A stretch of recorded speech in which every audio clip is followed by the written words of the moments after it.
Muchísimas gracias por venir y, bueno, permitir esta tarea de extensión, que es extensión que va a un público muy amplio, que siempre está interesado en saber y no necesariamente es especialista. Entonces, para ustedes, dedicarle este tiempo, realmente les agradezco, ¿no? Muchas gracias por invitarnos, porque podemos hablar, conversar, platicar aquí con los amigos tucumanos. Y, bueno, no se pueden quejar con nosotros, o sea que podemos decir por ahí cosas impropias y escaparnos antes que nos escuchen, ¿no? Aquí, seguro que sí. Ya en lo que va diciendo surge el interrogante si es mexicano o argentino, porque lo de platicar en general no es un término que nosotros utilizamos en el lenguaje corriente. Yo soy argenmex. ¿Y cuánto tiempo de vida en cada lugar?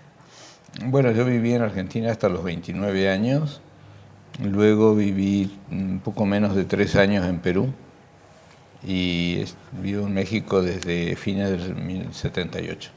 Casi más mexicano que... La Ciudad de México es la ciudad donde más tiempo he vivido en mi vida.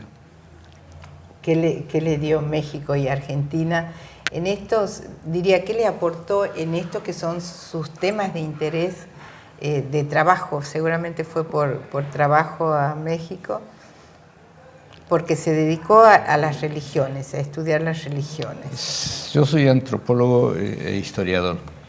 Y no, lo de estudiar religiones fue distinto. Es otra historia. En realidad, yo comencé a trabajar cuestiones religiosas en 1966.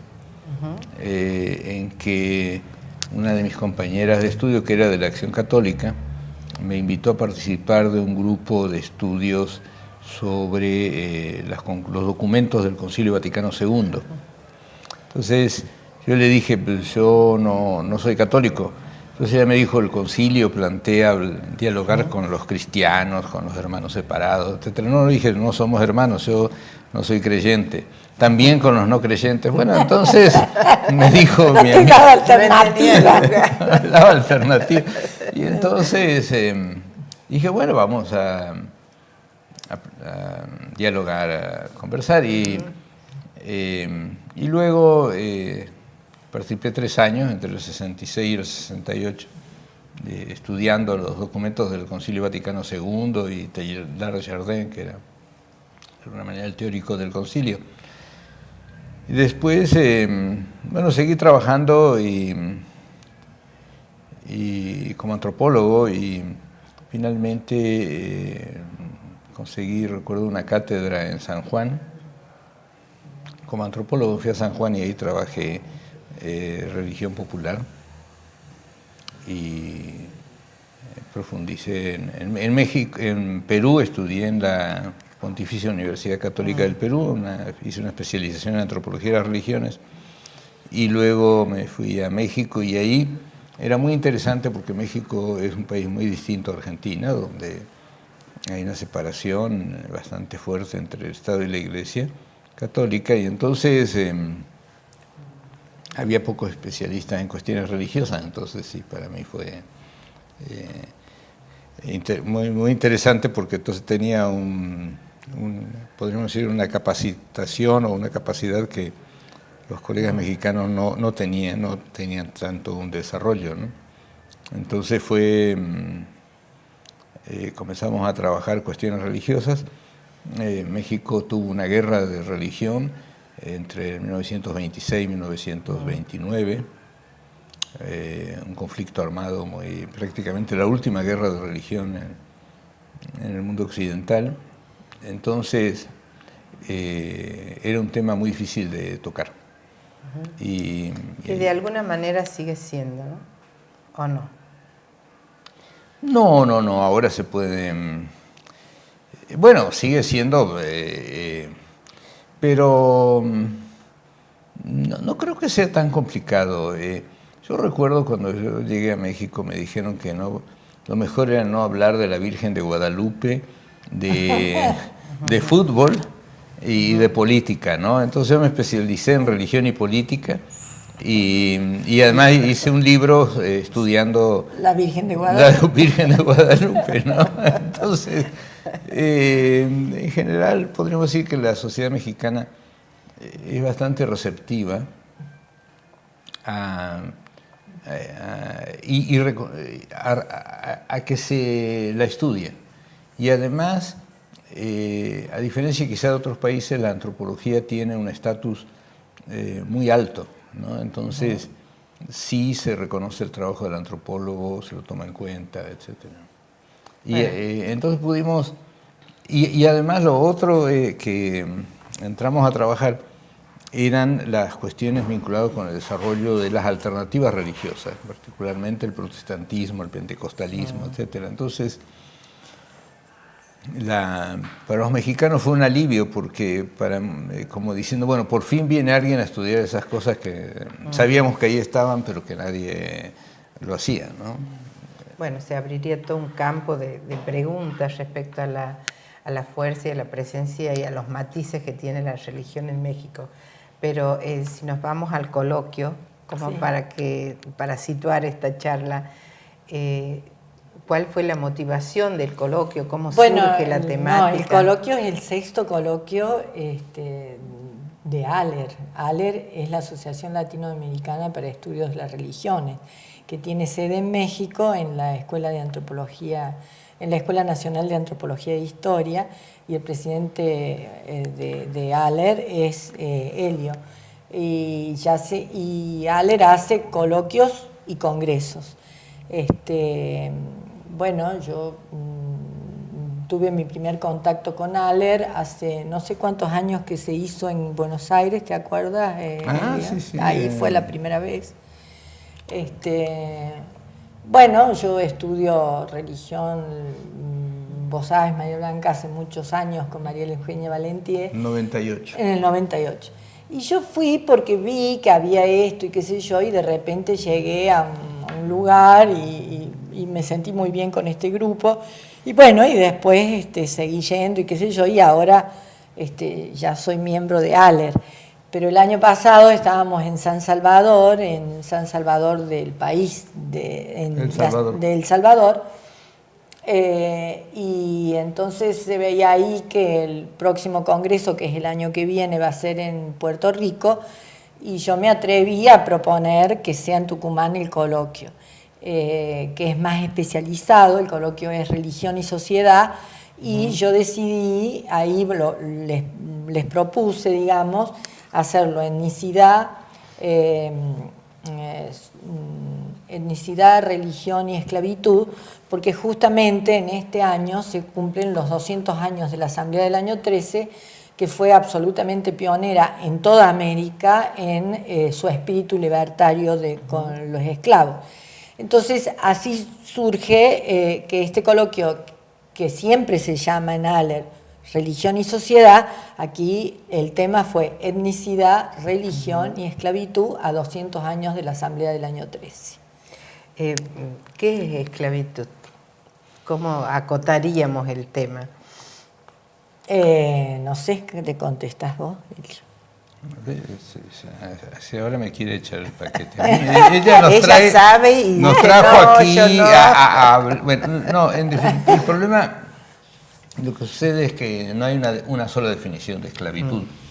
En realidad, la figura de la esclavitud existió durante mucho tiempo y hay distintas formas de acuerdo a la historia de cada pueblo, ¿no?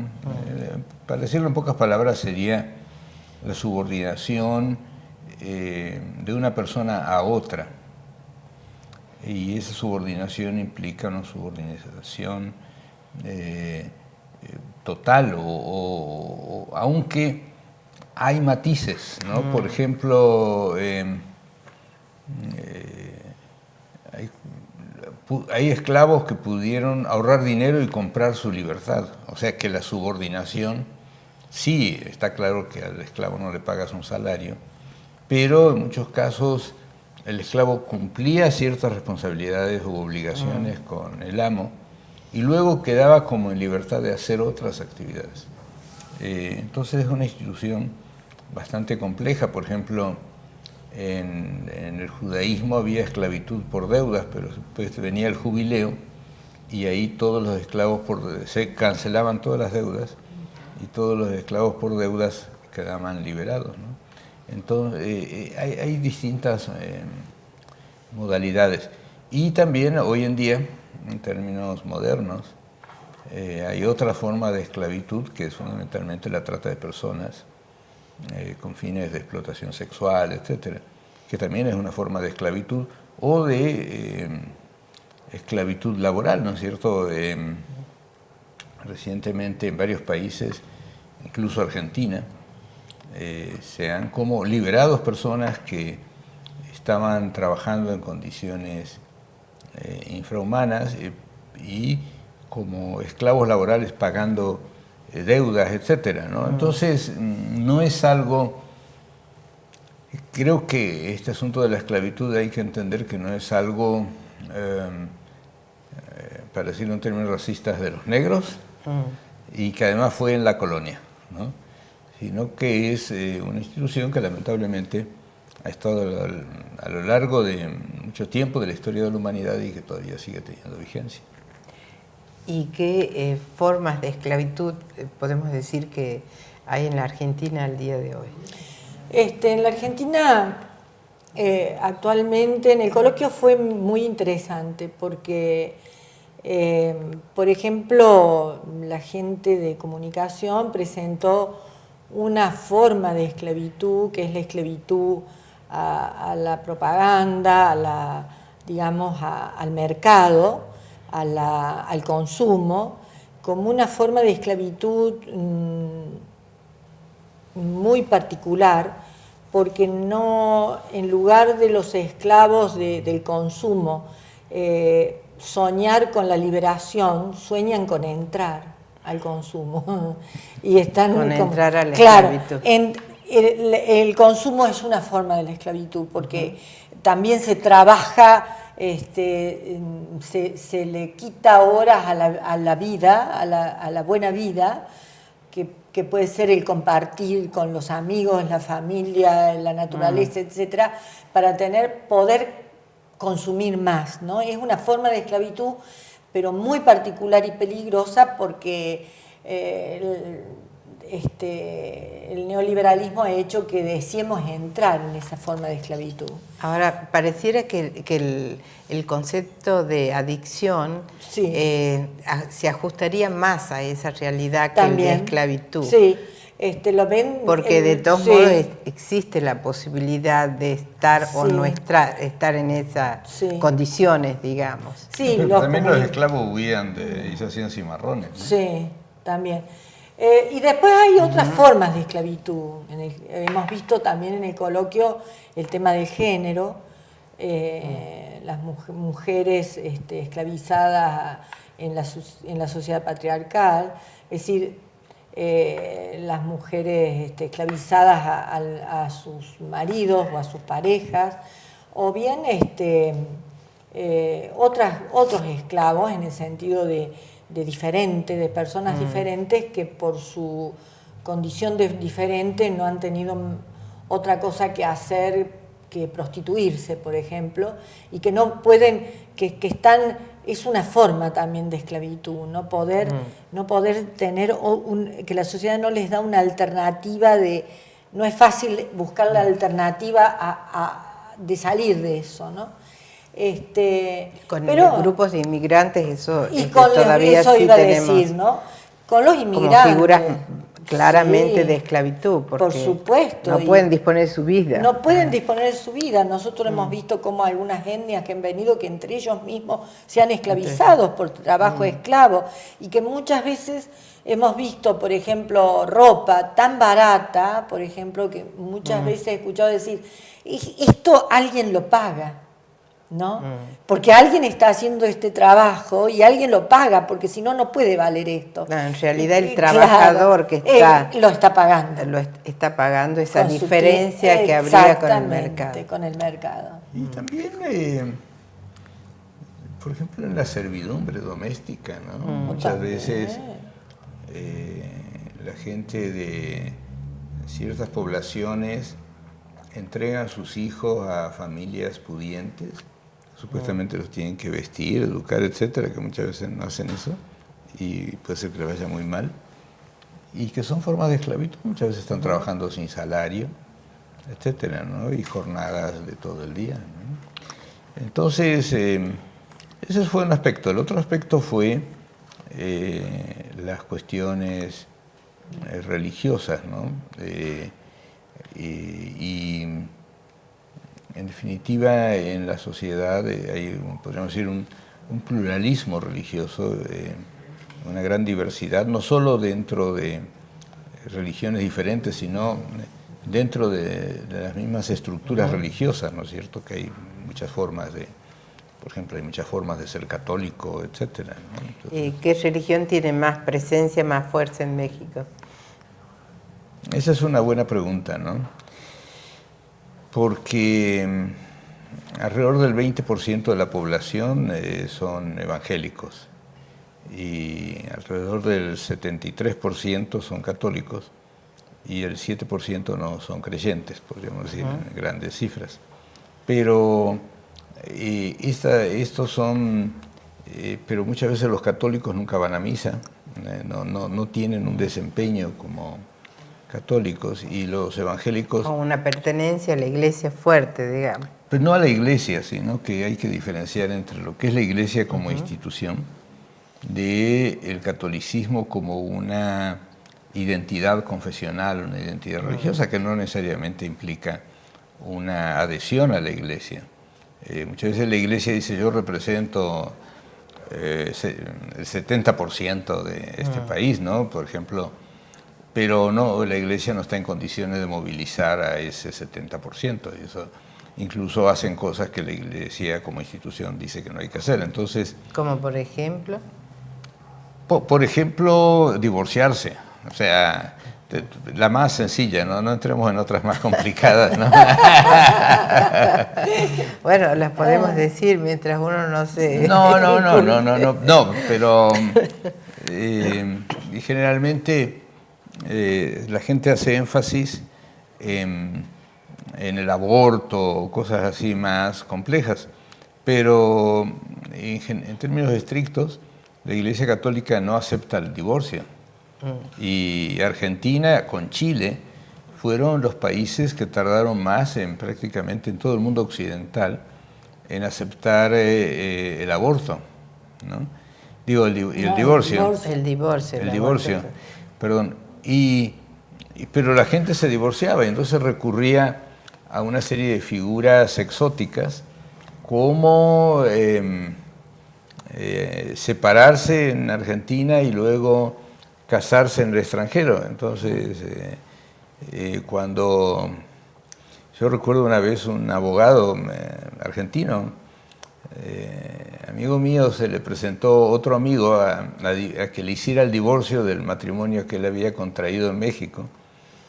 Y muy pragmático este abogado le dijo: mire, todos esos papeles son falsos. En realidad, eso que le dijeron a usted, que se casaron por poder en México, no es cierto. Esos papeles para lo único que servían era porque además muchas provincias de Argentina, tú no podías entrar a un cuarto con una mujer, con una persona de otro sexo, si no estabas casado, tenías que exhibir tu libreta de matrimonio. Y entonces esos papeles simplemente servían para que si querías ir a un hotel, que no fuera un hotel de estos por horas, ¿no? A un hotel decente, de gente de familia, podías entrar. Entonces, para lo único que servía era para eso, porque después, en realidad, en términos estrictos, no estabas casado. No estabas casado, era como se dice en México, era como taparle el ojo al macho. El macho es el caballo, ¿no? Que lleva sus anteojeras, ¿no? Entonces, como caballo con anteojeras. Como caballo con anteojeras, exactamente. Entonces, esa es la otra cosa de desobediencia masiva, a lo que propone la jerarquía católica es el uso de los anticonceptivos, ¿sí? Solo, según la jerarquía de la Iglesia, solo se puede usar el método de Billing. Sí. Y hay muchos niños que se llaman Bill, ¿no? O Billy. Entonces, la gente va sobre cosas más seguras, ¿no? Entonces, eso quiere decir que, de alguna manera, la jerarquía falló en conseguir imponer o impulsar o convencer a la gente que utilice sus enseñanzas en la vida cotidiana, etc. Eso muchas veces no se lo ve como el fracaso de una propuesta, pero de hecho lo es, ¿no? Como que los cambios de la sociedad irían adelante que los cambios de la Iglesia. Por ejemplo, sí, sí. Entonces, volviendo al asunto, el caso del mundo evangélico, son muchas propuestas, ellos generalmente dedican de 8 a 10 horas semanales a su organización religiosa. En cambio, en el mundo católico, probablemente vayan una vez al mes a misa, cuando van, ¿no? O 2 veces al mes. Entonces, tendrías que pensar cuánta energía humana tiene disponible cada mundo, ¿no? El mundo evangélico o el mundo católico, y entonces ya no estamos hablando de personas que cuentan en un censo pero que no hacen nada vinculados con su propuesta religiosa, a otros que quizás son menos, pero dedican más tiempo, etcétera, y eso es... Pero son muy activos. Son muy activos y esa es la razón por la cual crecen. En cambio los otros están esperando que vayan los curas el problema que tiene el catolicismo es que comenzó como una religión de Estado. Entonces, si es una religión de Estado, el Estado tendría que ocuparse de su reproducción, no los feligreses. Y los feligreses están esperando que la jerarquía, el Estado les resuelva el asunto, pero ya no es una religión de Estado, aunque reciban dinero del Estado, etcétera. Entonces, justamente lo que plantean ciertos sectores dentro de la Iglesia Católica es asumirse como una propuesta religiosa que va a ir a hacer trabajo misionero con su propia población, que eso es lo que planteó justamente Benedicto XVI cuando dijo este va a ser el año de la fe por este año, y entonces hay como que reevangelizar a los católicos, más o menos ese fue su planteo, pero renunció antes de reevangelizar a los católicos, ¿no es cierto? Entonces... O sea, de todos modos dejaba señalado el trabajo interno que requería la Iglesia. Y que no lo hacen. Bueno, hacemos una pausa y seguimos. Sí, porque vaya a saber después, tú nos explotas demasiado.